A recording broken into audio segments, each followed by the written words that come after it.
If you don't like it, hope you stub your toe.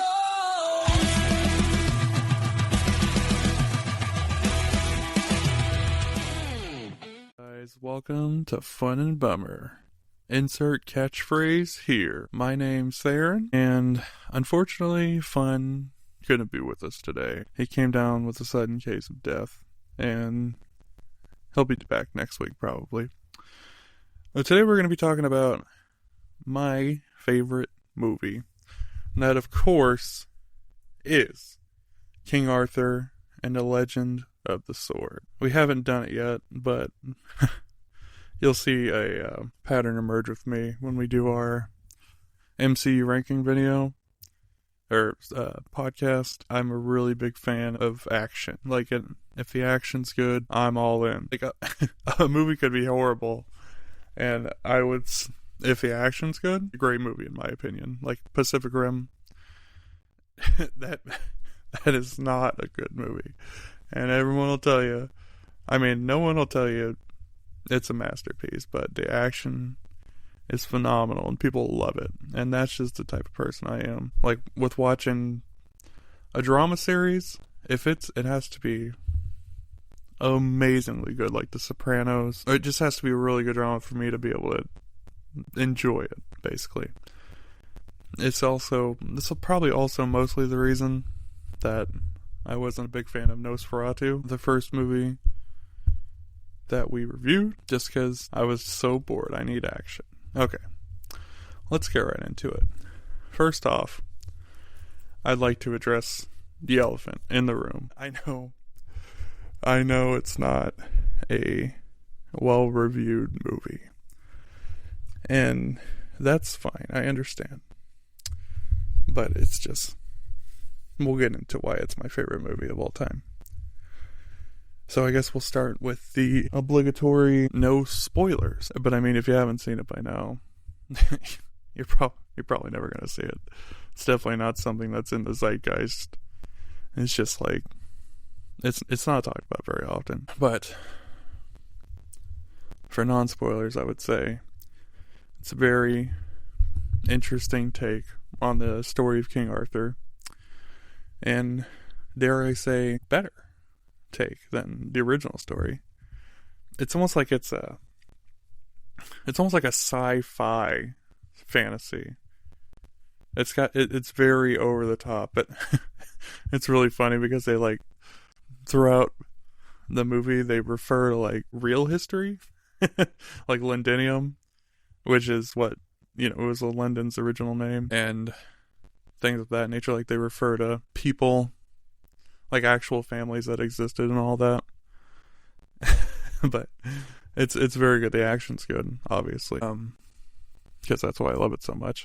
I think it's just, even if it's not your favorite movie like it is for me, there's something to enjoy for everyone. And so I think we'll get into the cons now.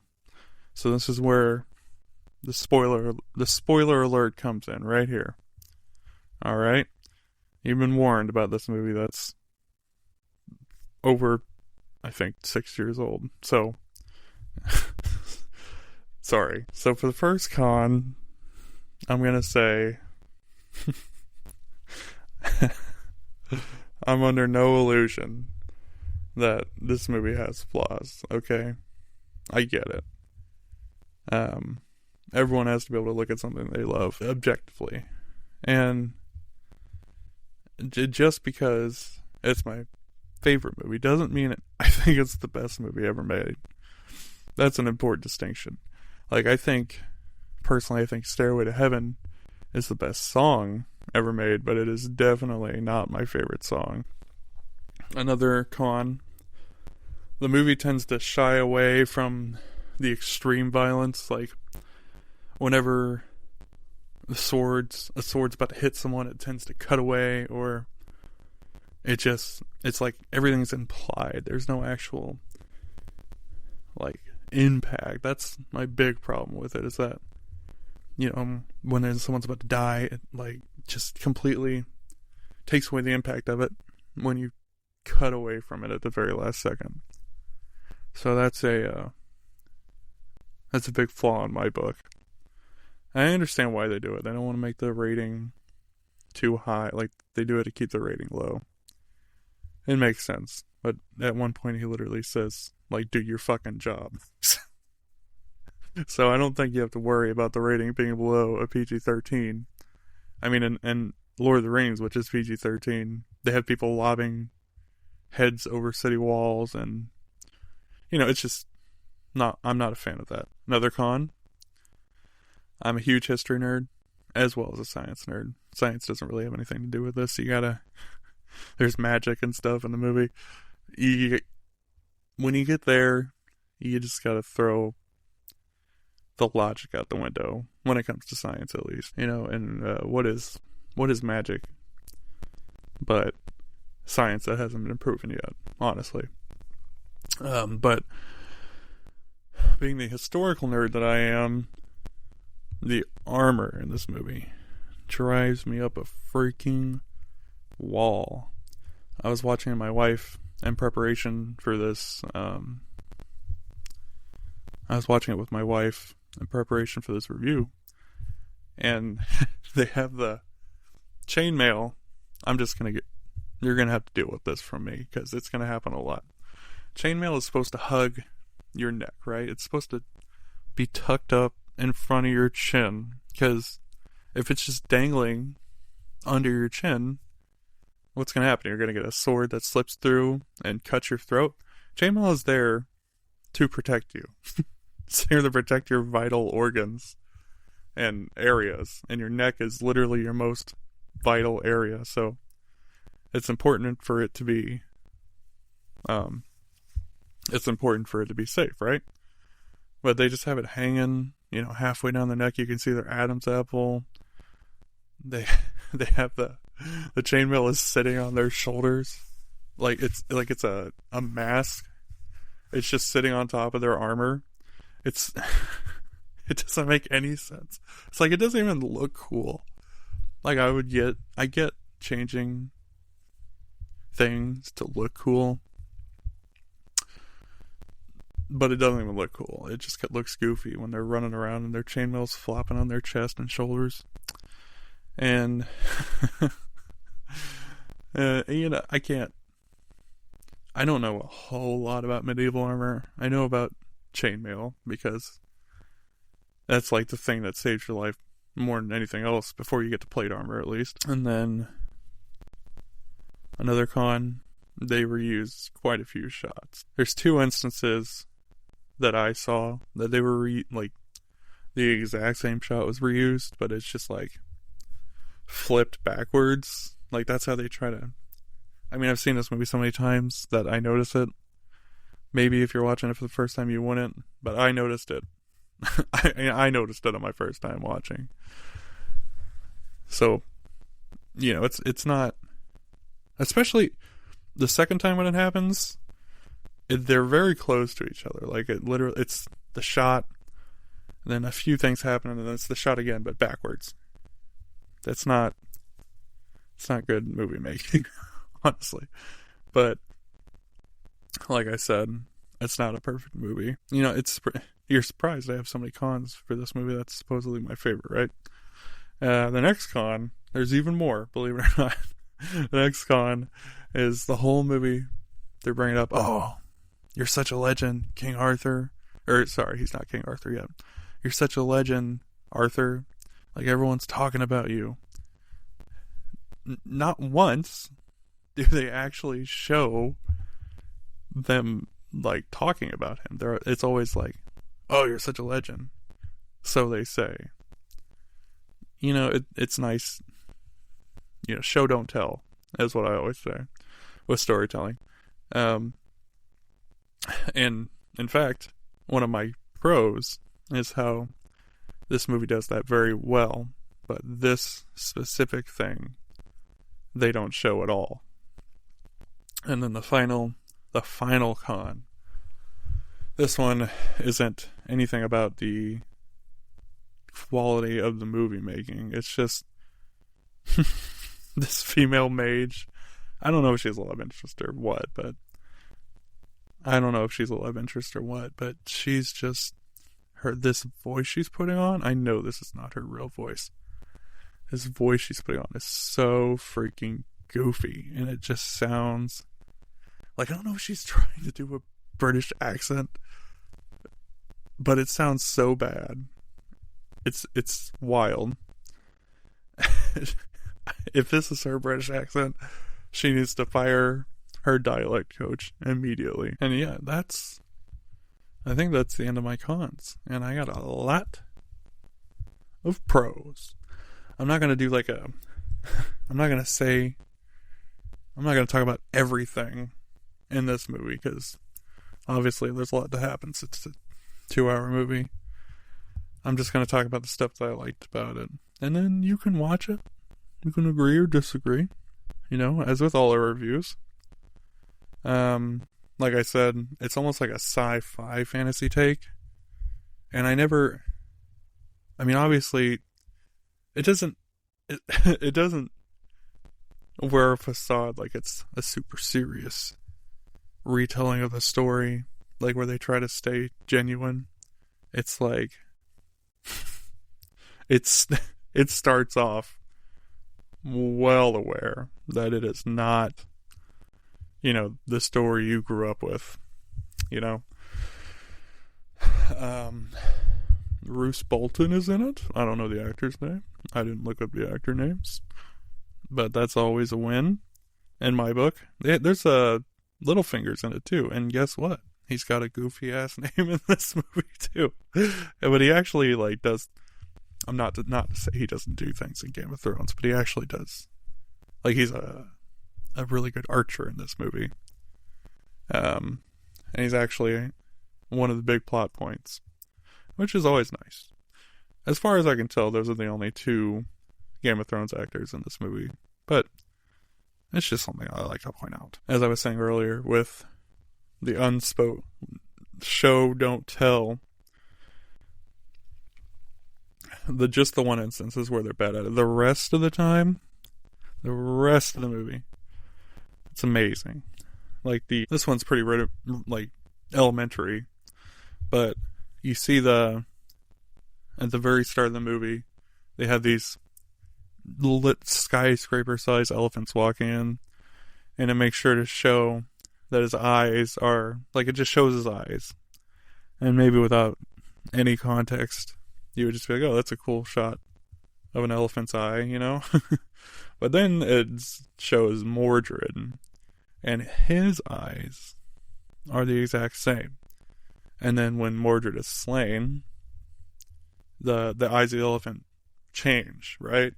So, without saying a word, that he's controlling the elephant just because of the eyes. And then when he dies, the elephants start going crazy and yada yada yada. And throughout the entire movie, this mage her eyes are changing to different animals, and they'll turn into a slit, and then it's a snake. It'll turn in yellow, so it's a hawk, and then it shows the animals that she's controlling. Never once is she I'm gonna control this hawk here. No, not once does it happen. And this actually, I know what I just said about not showing the violence, but this shot's amazing. They don't actually, at the very start of the movie, the main bad guy, Jude Law, throws a spear through Uther's wife, Uther Pendragon, who is the king who kills Mordred. And you don't see it make contact. She doesn't move or anything, but behind her, she's standing in front of a body of water.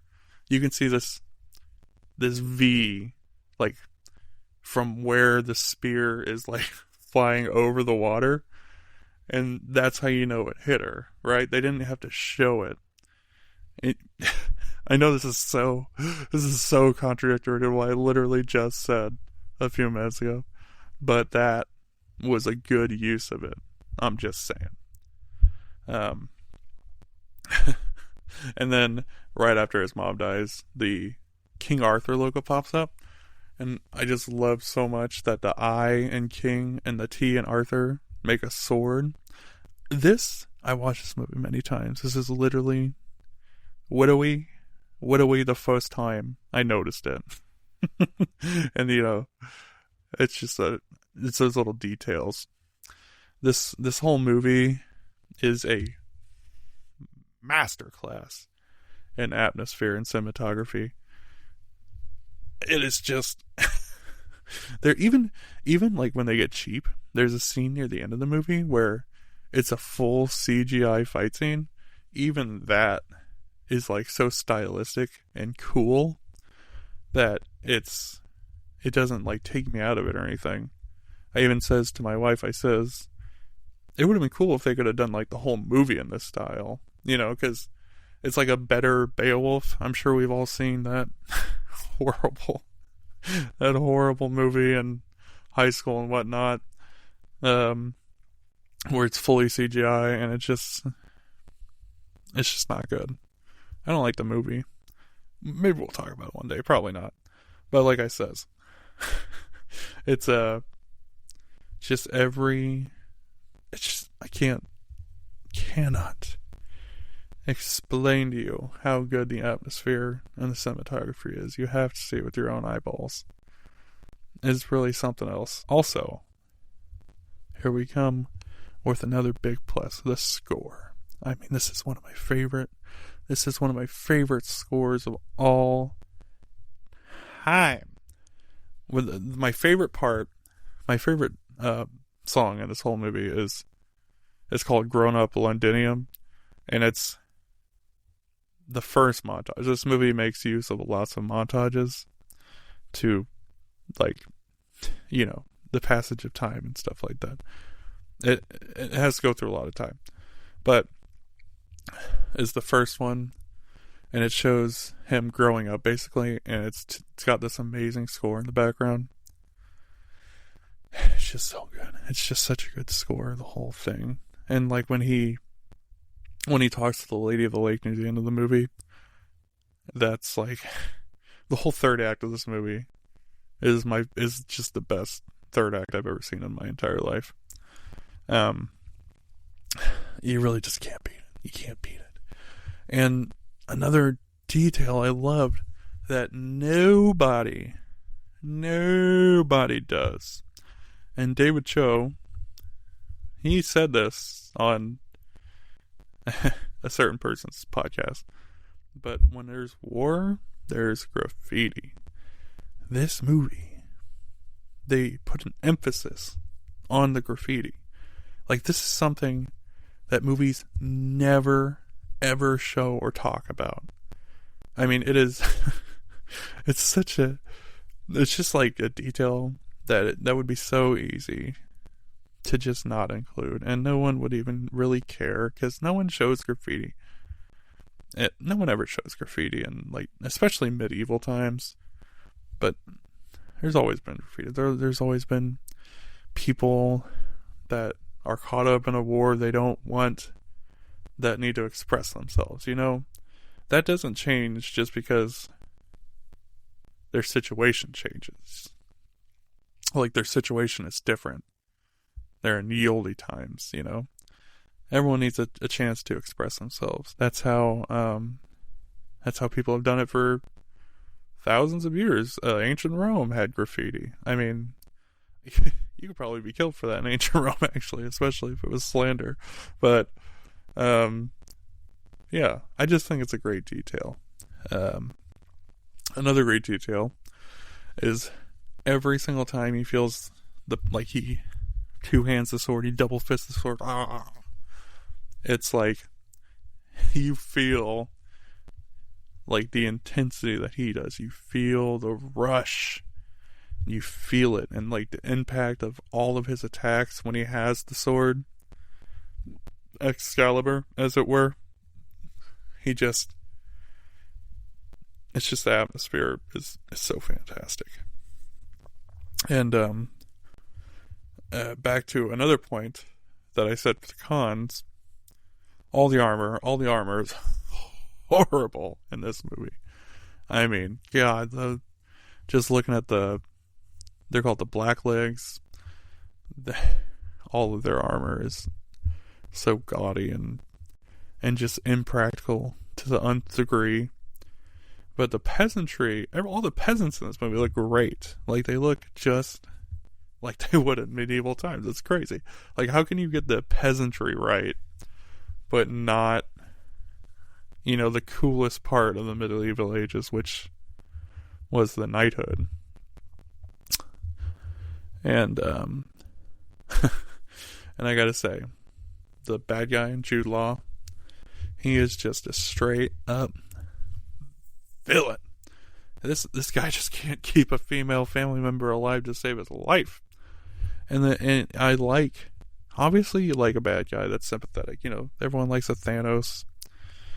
Everyone likes, I was going to say Mr. Smith, but that is definitely not a relatable villain. But everyone likes a relatable villain. I like to just have a guy that you love to hate.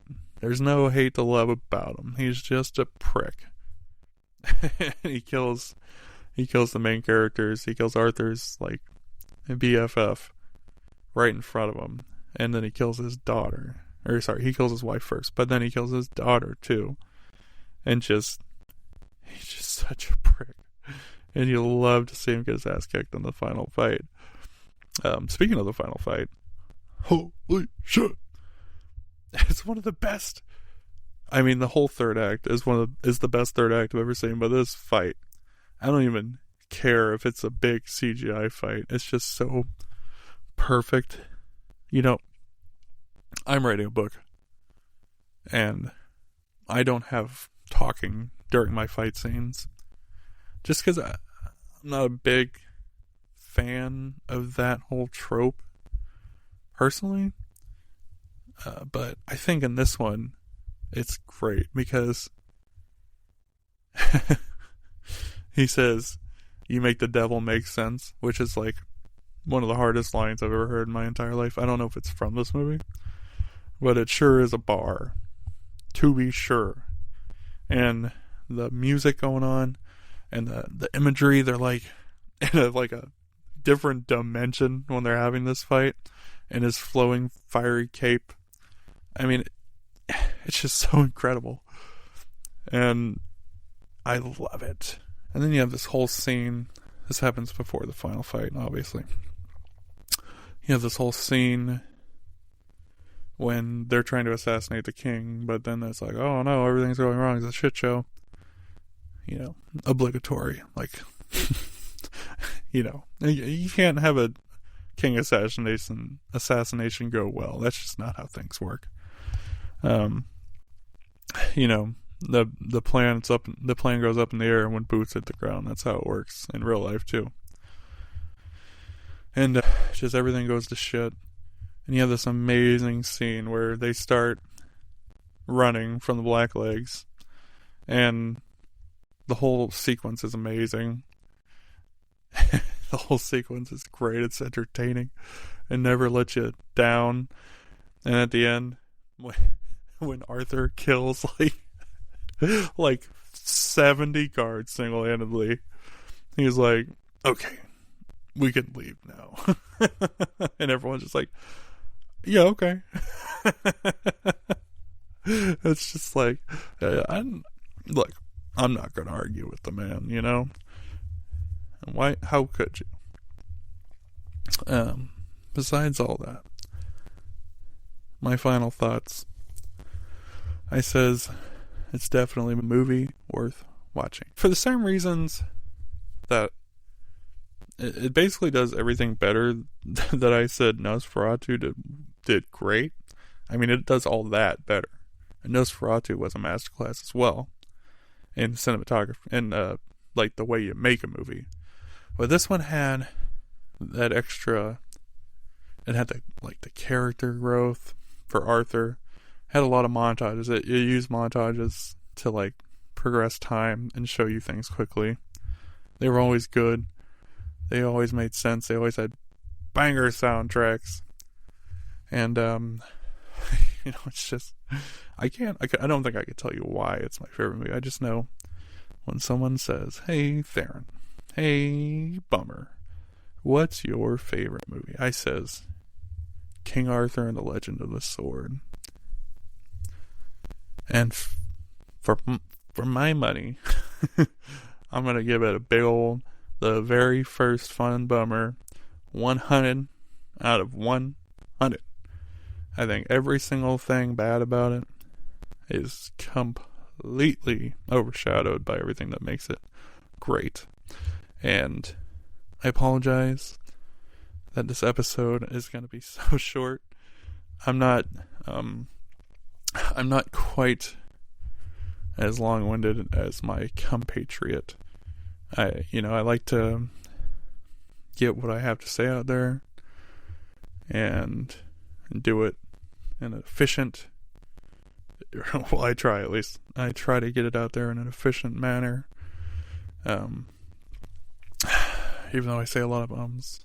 But, thank you for listening. If you made it this far, know I appreciate you. And I also appreciate having a full head of hair.